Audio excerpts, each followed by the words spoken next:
बिस्मिल्लाहिर्रहमानिर्रहीम। आज की वीडियो में मैं आप लोगों के सामने बहुत ही कॉमन सी मालूमात शेयर करने जा रही हूँ, जो कि हो सकता है बहुत सारी बहनों के लिए फ़ायदेमंद हो।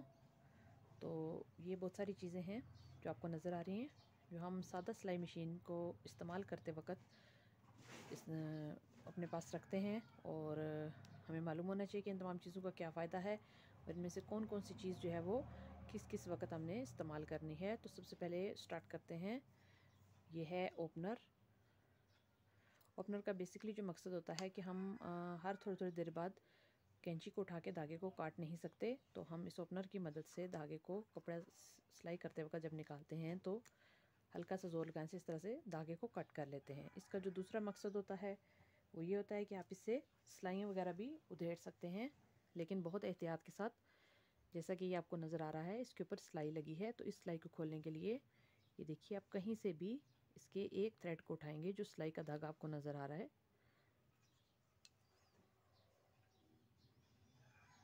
ये देखिए इस तरह से आप धागे को उठाएंगे और काट देंगे इस तरह से। फिर दूसरी तरफ से इसी तरीके से आप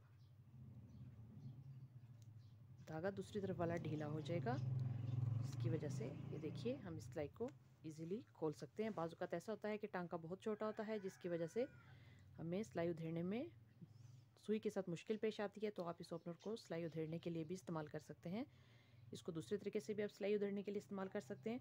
फॉर एग्जांपल, दो कपड़ों के ऊपर जब सिलाई लगी होती है तो आप दोनों किनारों को इस तरह खींच के हल्के हल्के ओपनर से एक एक धागा काटते जाएं, लेकिन उस तरह कपड़ा कटने का बहुत खदशा होता है, लिहाजा उसको आप प्रोफेशनली यूज़ कर सकते हैं अगर आप उसके आदी हैं। वैसे आप इसको इस तरह से इस्तेमाल ना करें, ठीक है। ये हो गया ओपनर। नेक्स्ट, आप अपने पास एक छोटी कैंची भी लाजमी रखें। हर जगह पे बड़ी कैंची इस्तेमाल नहीं होती, तो हमें एक छोटे साइज़ की कैंची की ज़रूरत पड़ती है। उसके अलावा ये चौक है जो हम निशान के लिए कट। उसके बाद बारी आती है जी इंची टेप की। तो ये आपको इसके ऊपर ये नंबर नज़र आ रहे हैं, जो ये साइड है ये इंचज़ हैं इसकी।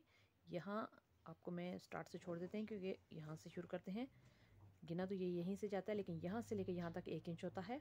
इसके दरमियान में ये देखिए इन दो लाइंस को मिला के टोटल 10 लाइनें होती हैं, मतलब 8 दरमियान में होती हैं, और ये तो टोटल 10 लाइन का 1 इंच होता है, जिसके अंदर ये छोटी छोटी लाइंस लगी हैं।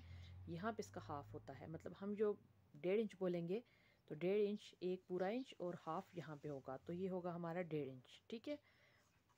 दूसरी तरफ इसके सेंटीमीटर्स में होती है।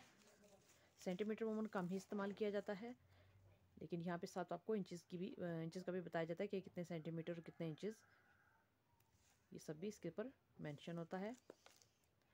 नेक्स्ट आते हैं जी, सिलाई मशीन को इस्तेमाल करते वक्त आपको अपने पास एक स्क्रू ड्राइवर या पेचकस रखना बहुत ज़रूरी होता है, जिससे आप अक्सर अपने मशीन के फुट बूट वगैरह को चेंज करते हैं। और उसके बाद आता है जी बारीक सुई जो हमारे पास होती है, जिसको हम तुरपाई वगैरह के लिए इस्तेमाल करते हैं, और अक्सर ड्रेसेस पे मोती वगैरह जो छोटे साइज़ में होते हैं उनको लगाने के लिए भी इस्तेमाल करते हैं। तो उसके लिए हम नीडल में धागा डालने के लिए इसको यूज़ करते हैं। तो इसको मैं आपको बता दूं कि किस तरीके से यूज़ किया जाता है। नीडल मुख्तलिफ साइज़ के हम रखते हैं। ये देखिए ये नीडल है आपके सामने। हम इस तरह से इस नीडल के होल में इसको, ये देखिए यहाँ से इधर से हम इसको नीडल के होल में डालते हैं, और इस तरफ से हम धागा, कोई भी धागा जो आप इसके अंदर डालना चाहते हैं, आप इस धागे को इसके हुक के ऊपर रख के इस तरफ से खींच लेंगे, तो ये धागा इसके अंदर चला जाएगा। ये देखिए आप इजीली इससे धागा डाल सकते हैं। जिन ख़वातीन की बिनाई का मसला होता है कि उनकी बिनाई कमज़ोर होती है, वो इसको यूज़ कर सकती हैं। नीडल्स मुख्तलिफ साइज़ की हैं, जिसमें तुरपाई वाली नीडल्स भी हैं, बटन लगाने के लिए नीडल्स, मोती वाली नीडल्स, तो ये काफ़ी सारे साइज़ में होती हैं, मोटी पतली। ये देखिए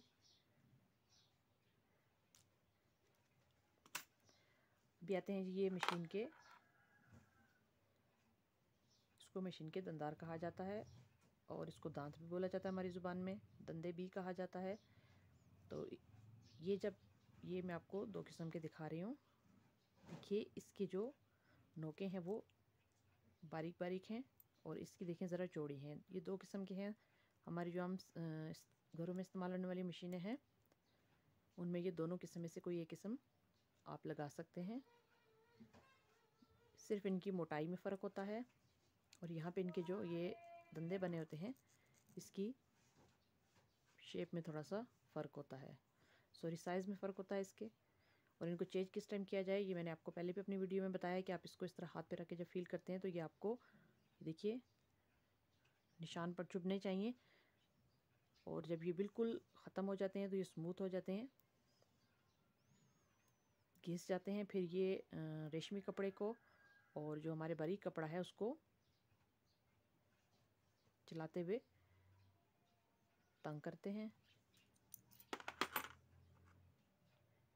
ये है जी हमारे पास फिरकी की डब्बी भी बोला जाता है, इसको बोबिन केस भी बोला जाता है।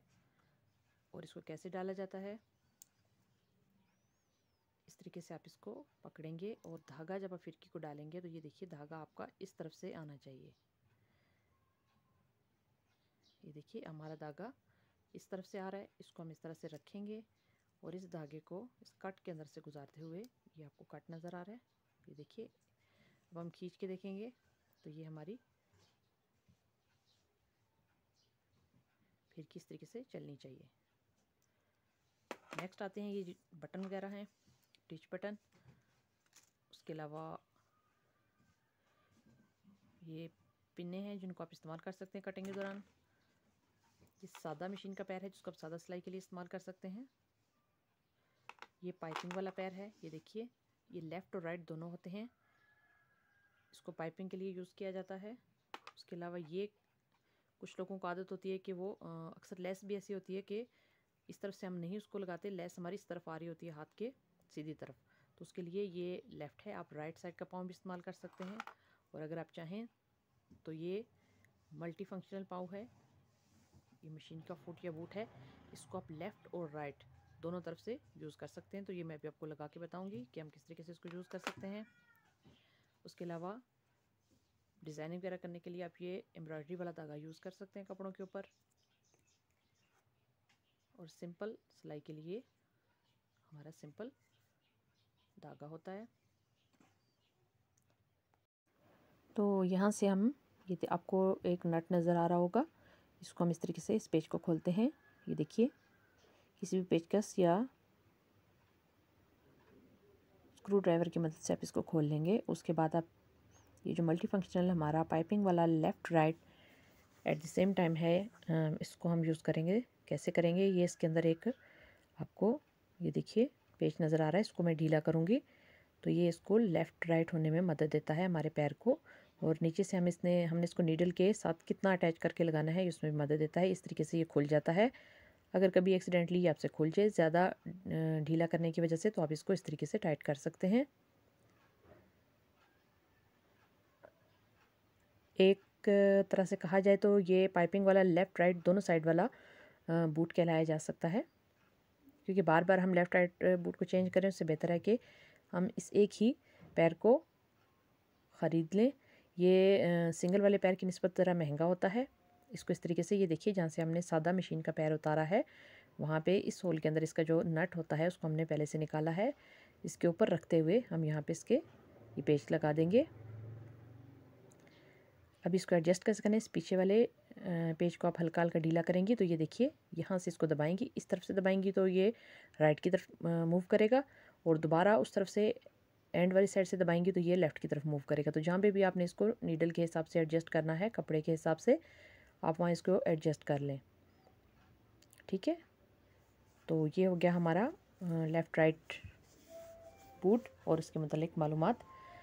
बस अगर आपने इस तरीके से पाइपिंग लगानी है इस तरह से, तो अगर इस साइड पे सिलाई लगानी है तो आपको पैर को राइट की तरफ मूव कर लें, और अगर दूसरी तरफ रख के लगानी है तो आप लेफ़्ट की तरफ मूव कर लें, तो ये आपके लिए इजी हो जाता है। अक्सर लेसेस वगैरह के किनारे भी ऐसे होते हैं कि दरमियान में मोती वगैरह या कुछ ऐसी चीज़ लगी होती है, एम्ब्रॉयडरी साइड पे उसकी छोटी सी किनारी होती है जिसके ऊपर डबल वाला पैर नहीं चलता, वहाँ ये आप यूज़ कर सकते हैं। अभी आते हैं जी नीडल की तरफ। हमारी जो सिंपल मशीनें घरों में इस्तेमाल होने वाली हैं उनमें इस तरह की सुइयाँ लगती हैं जो एक तरफ से चपटी हुई होती हैं और एक तरफ से गुलाई में होती हैं। तो चपटी साइड आपको मैं पहले भी इस टॉपिक पे वीडियो बना चुकी हूँ, वो हमने अंदर की तरफ रख के लगानी है मशीन के। अच्छा जी, ये मशीन के पैर हैं तो इनको किस वक्त चेंज किया जाए, ये देखिए दोनों पैर आपको नज़र आ रहे हैं। दोनों बूट हैं। इन एक के नीचे ये देखिए चल चल के मशीन के दंदारों की वजह से उसकी कलाई भी उतर गई है, तो इसका मतलब है कि अब आप इसको चेंज कर सकते हैं। ये देखिए ये तो इसकी हालत तो बहुत ही ख़राब है, ये भी चल चल के ख़त्म हो चुका है। आप इसको कॉटन वगैरह पे तो यूज़ कर सकते हैं, लेकिन ये इससे सिलाई में नीटनेस नहीं आएगी, आप इसको चेंज कर लें। अभी आते हैं जी, ये हमारी चिप्स बुकरम है। एक तरफ से इसके ये पेस्टिंग वाले दाने आपको नज़र आ रहे हैं। पेस्टिंग वाले दाने जिस तरह से चमकते नज़र आते हैं, इसको हम कपड़े के ऊपर रखेंगे तो ये चिपकेंगे। इसको अगर आप इस्त्री की तरफ रखेंगे लगाते हुए तो ये इस्त्री के सतह के साथ चिपक जाएंगे। ये दो किस्म की होती है, एक मोटे दाने वाली और एक पतले दाने वाली। उसके अलावा ये एक और बुकरम होती है जो थान में गज़ के हिसाब से भी मिलती है और इस तरह कटिंग रोल में भी मिलती है। इसको मर्दाना कपड़ों में भी यूज़ किया जाता है और लेडीज़ कपड़ों में प्लेकेट्स वगैरह बनाने में भी इसको यूज़ किया जाता है। ये चिप्स बुकरम की निस्बत महंगी होती है। और उसके अलावा एक और चीज़, ये देखिए ये फ्यूजिंग टेप है। इसको आप अपने कपड़ों में तुरपाई वगैरह करते वक्त जब आप इस्त्री के साथ उसकी क्रीज़ बनाते हैं, फोल्ड करके फोल्डिंग वाली तह बनाते हैं, तो उसके दरमियान में आपने इसको डायरेक्टली इस्त्री के साथ टच नहीं करना, बल्कि किसी भी दो कपड़ों के दरमियान में रख के आप इसको यूज़ कर सकते हैं। ये देखिए कटिंग के लिए आपको ऐसी कैंची रखनी है जो कि बहुत तेज़ नोक वाली हो, उसको आप सिर्फ कटिंग के टाइम यूज़ करें। और अगर आप अभी सिलाई सीख रहे हैं तो आपको एक ऐसी कैंची यूज़ करनी है जिसकी नोक आगे से कम इस्तेमाल होती हो, इससे कपड़े के कटने का या कट वगैरह लगने का एहतमाल कम होता है।